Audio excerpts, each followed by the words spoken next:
Yo, what up, what up? Y'all know who it is. I'm back with another pod. If you enjoy this, please like, share, and subscribe, and I thank you in advance. This time I'm going to talk about the New York Knicks Houston Rockets game that ended a few minutes ago in Houston, Texas. The final score was 122-97. The Knicks got the win. The Rockets are definitely the worst team of the NBA. With so many missed three-pointers, even I can knock down more. I haven't played basketball for over a decade.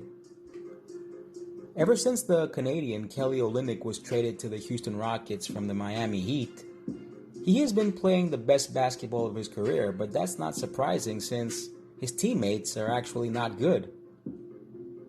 Generally, the Houston Rockets are a team that I think prefer to lose rather than win, so they could rebuild via draft. But regardless, you should never underestimate your opponent. You should never allow complacency to come into play and make you become lax or make you become laid back. Because that's exactly what had happened when the New York Knicks faced the Minnesota Timberwolves in Minnesota. Randle started off the game by penetrating from the left side of the rim, which was right up his alley. We weren't playing good defense in the beginning, but other than that, Christian Wood, I'd say he's a player that's improving gradually each and every season, and he's proven that, but he's quite slender. He's too slender for a big man. I mean, when you're that skinny, how are you going to face guys like Bam Adebayo or Andre Drummond? I mean, come on, he's a featherweight. The Knicks were committing a lot of fouls in the first quarter, unlike the Rockets that didn't. But of course, we played tough D, so you got to pay the price. A little later on, the Knicks started a bombardment with a lot of threes. We had an 11-0 run, from what I can recall. Randle, Bullock, my guys. Sorry, I got carried away. So at the end of the opening 12, the score was 34-24. New York was in the lead.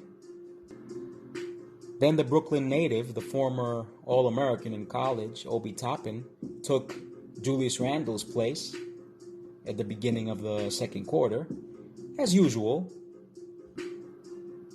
I love how Tibbs is smart, because we played defense that was smart by daring the Rockets to shoot three-pointers, since we know that they're not good at that.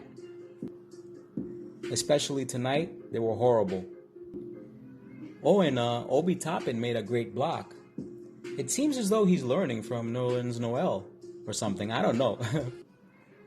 We didn't see too many turnovers from both teams in the whole first half. Man, I gotta tell y'all something. I just love watching Taj Gibson's old school post moves and Randle's fadeaway shots. They're amazing. Once again, that proves how hard he works. At halftime, the score was 59-44 in favor of the Knicks. R.J. Barrett started the third quarter quite well. The Rockets were missing a lot of free throws. Of course, it was obvious that the Knicks are the better team, but the Rockets were trying. They weren't giving up as much as they could. Then we had a simultaneous charge and a foul on Olynyk and Barrett, the two Canadians, respectively. I've never heard of that one before. And I've been watching basketball for ages. Quite a few decades, that is. A double foul on a jump ball. Yeah, okay. I knew that it's usually one or the other. But we live in a crazy world, so you can expect anything, even in sports. Jayshawn Tate played excellent defense. He tried, at least. But of course, Julius Randle once again proved that he definitely deserves $30 million per year, starting from next season. His outburst helped us increase the lead. The third quarter ended 93-71. the Knicks were in front. Then the Knicks began the fourth quarter without Randall. Tibbs decided to rest him, which makes sense. Then we got to see a lot of benchmen like Knox, Harper, Pell. Emmanuel quickly has worked a lot on his three-pointers, especially from long range. Man, I think they should count them for 4. The Knicks dominated and cruised to an easy victory. So just tune in tomorrow night. We're going to Memphis to face the Grizzlies. That's going to be a much more difficult game. So we got to hustle hard. Thanks for listening. I'm out. Peace.